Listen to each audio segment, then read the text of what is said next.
요새 한국 언론을 이렇게 관찰하고 있으면은 이상한 현상이 요새 이 서울시장 선거 이후에 나타납니다.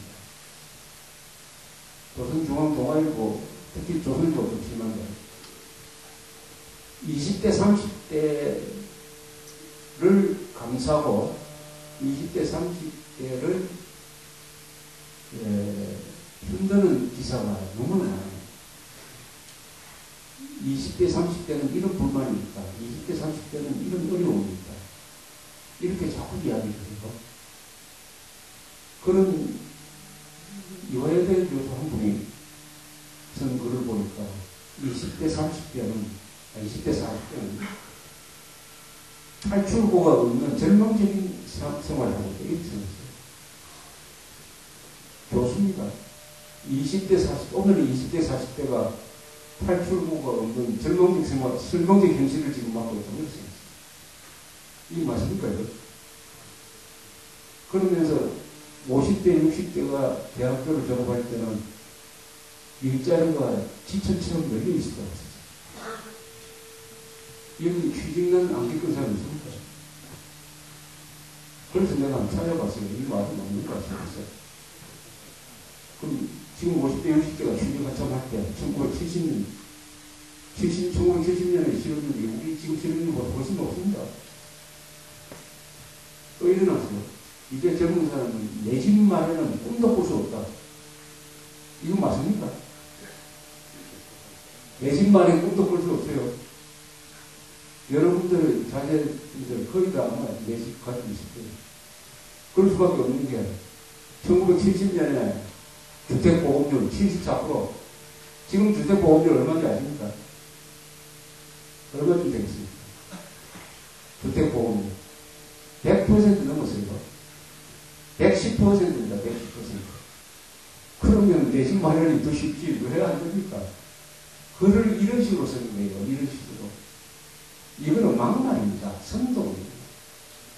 선동의 목표는 뭐냐? 20대, 30대의 어려움을 과장을 해가지고 그 사람들 편을 들기 위해서 이런 비과학적인 용어를 사용을 해가지고 20대, 30대, 40대 편을 들면은 20대, 30대, 40대는 어떠냐? 아, 맞는 말이다. 아, 학자들이, 정치인들이 이렇게 이야기를 하니까 내가 겪고 있는 이 불행이 진짜 모양이다. 내가 대한민국 이 세계에서 제일 불행한 세계다라고 생각하는 겁니다. 그러니까 세계 15번째 나라에 살면서 100군데는 나라에 사는 것보다 더 불행하게 느끼는 이런 통계가 나타난다 하는 것을 과학적으로 증명할 수가 있어요. 여기에 무슨 대답을 내놓을 수 있느냐? 이렇게 불평불만이 많은 사람들을 위해서 정부가 뭘 할 수 있고 그걸 한다 한들 과연 받아주겠느냐? 금융위기를 세계에서 가장 잘 극복한 나라인데요. 요새 신문기사 보세요. 20대, 30대, 40대가 정부의 등을 돌릴 이유는 경제를 살리려고 대통령을 뽑았더니 그 대통령이 경제를 망쳤기 때문이다. 이렇게 씁니다. 경제를 망쳤기 때문이다. 아니, 이명박 대통령이 뭐 안보를 망쳤다고 하는데 나쁜 아닌데 경제 망쳤다고 하면 됩니까? 경제 망쳤다고 하면 됩니다. 그런데 이렇게 씁니다. 그걸 누가 씁니까? 이게 좌파 운동가가 하는 말이 아니에요. 언론에서 그렇게 씁니다. 그 쓰는 기자들도 20대, 30대, 40대. 이게 중요합니다. 20대, 30대, 40대를 편드는 사람들이 20대, 30대, 40대. 지금 한참 활동적인 사람들. 그 다음에 여기에 편성하는 어른들이 있습니다. 어른들. 50대, 60대가 나서가지고 그게 아니다. 당신들 생각하는 게 잘못됐다 하는 것을 오늘 제가 설명하듯이 이렇게 설명을 해야 되는 거 아닙니까? 그런데 이렇게 편성을 해가지고 대한민국은 나쁜 나라, 이명박 대통령은 나쁜 사람, 한 나라다 보면 해제돼야 될 정가 이런 식으로만 계속 이야기를 하는데 합세를 하는 거예요. 합세. 끈질하게 가가지고 요새 이 정부 편들을 이야기하면 아마 문배 맞을 옛날부터 그랬습니다. 정권을 편드는 이야기하면 항상 눈치를 봐야 되는 이런 저항 분위기가 아직도 중요된 게 아니라 또 악화되고 있다.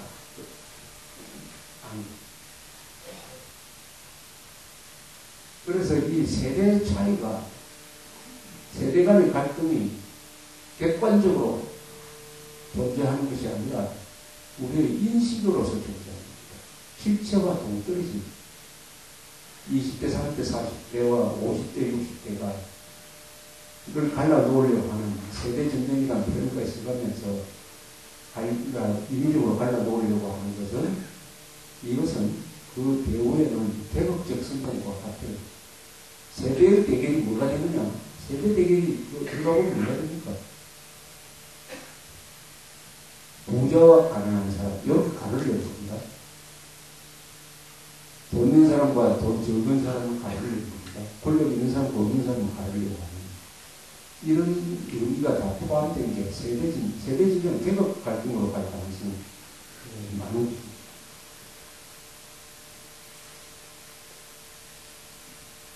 이런 분위기를 만드는데 우리 기성세대의 책임이 있죠. 책임이 있는 정도가 아니라 책임이 매우 큽니다. 20대, 30대, 40대를 제대로 교육하지 못했다. 특히 한자를 포기를 함으로써 게으른 젊은 사람들한테 영향을 받았다. 게으른 젊은 사람은 교육의 대상이지. 한자도 알고 교양도 있는 사람이 그 게으른 사람 편에 서버리면 어디에 됩니까? 게으른 편 사람 쪽으로 가버렸어요. 자기 영혼을 바라고 있는 거예요. 그리고 연세드신 분들이 독서를 많이 하게 하겠어요. 기성세대가 포기한 게 여러 군데지만 학교를 포기했습니다. 학교를 정교조 등 좌경세대한테 넘겨줬어요. 학교를. 또 하나는 서점을 포기했습니다. 독서량이 너무 적어요.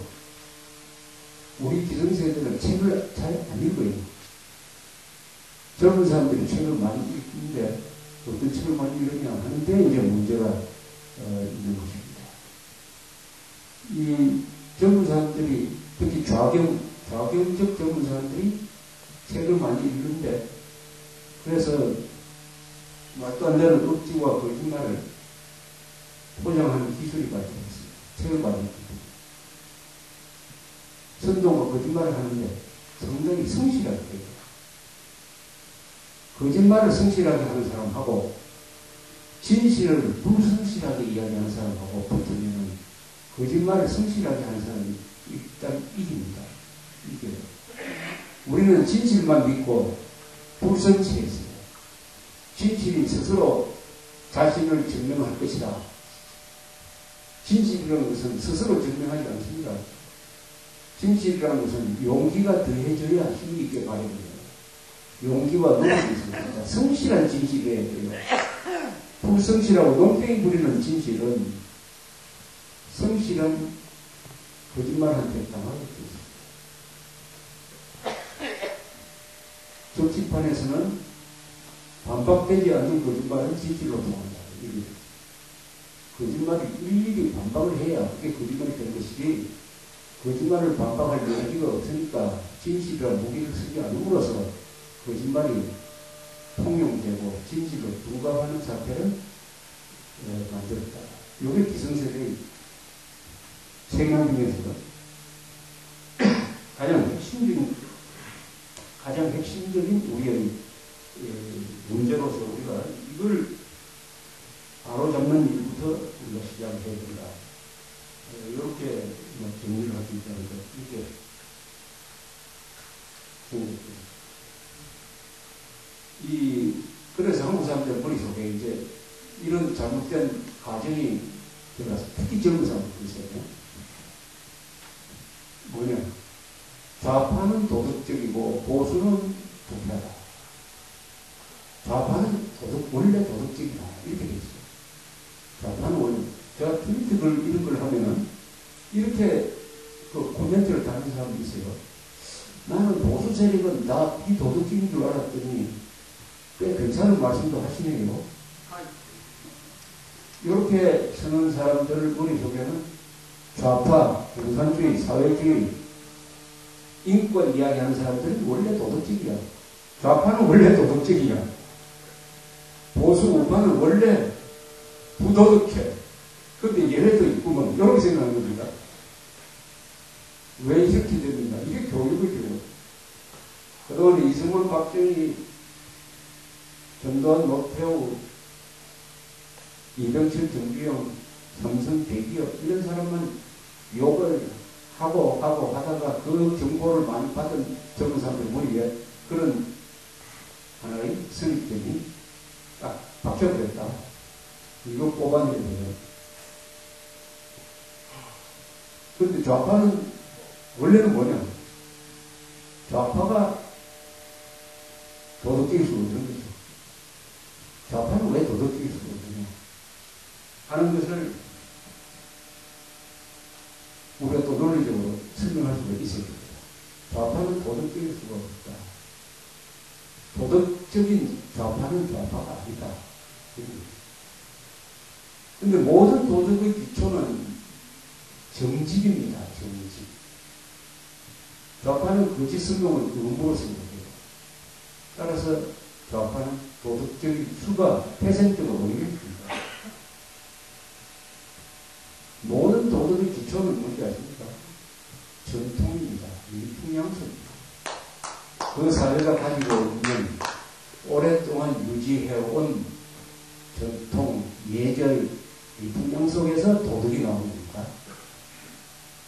그런데 좌파는 뭡니까? 전통을 파괴하는 게 좌파의 의무입니다. 이 풍양 속을 부정하는 것입니다. 따라서 좌파는 죽었다 깨어나도 도덕적일 수가 없어요.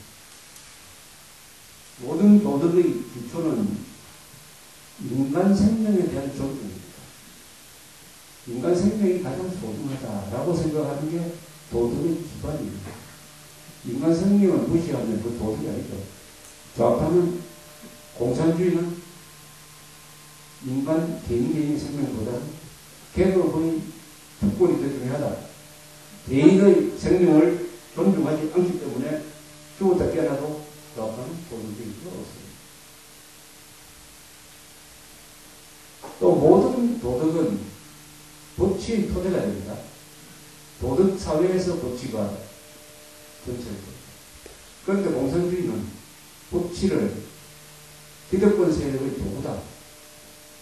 정권이 자신들의 이익을 유지하기 위한 수단으로서 법을 만들었다. 따라서 그 법은 파괴해야 된다. 라고 생각해서 법치 파괴를 의무로 생각하고 있기 때문에 좌익은 태생적으로 도덕적일 수가 없습니다. 실제로 주변에 보면은 좌경화되면서 사람이 다 달라지는 거죠. 좌경화되면서 비도덕적으로 되는 거죠. 좌경화되면 비도덕적이죠. 여기에 예외가 있다면 그 예외적인 경전은 좌파가 아니라 요런 문제까지도 이렇게 제가 이 많은 누구 보고 제가 서론도 뺏긴 게 제가 생각해보니까 이렇게 해야 됩니다. 왜 이런 생각까지 해야 되느냐 하면 이렇게 설명을 해야 좌파가 도덕적이라는 선입견을 무너뜨릴 수 있기 때문에 이런 설명을 제가 호환하는 겁니다.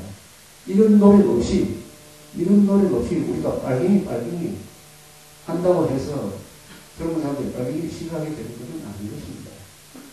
우리의 노력, 우리의 성실함이 있어야 성실한 거짓말을 우리가 물을 수가 있다. 이렇게 생각합니다.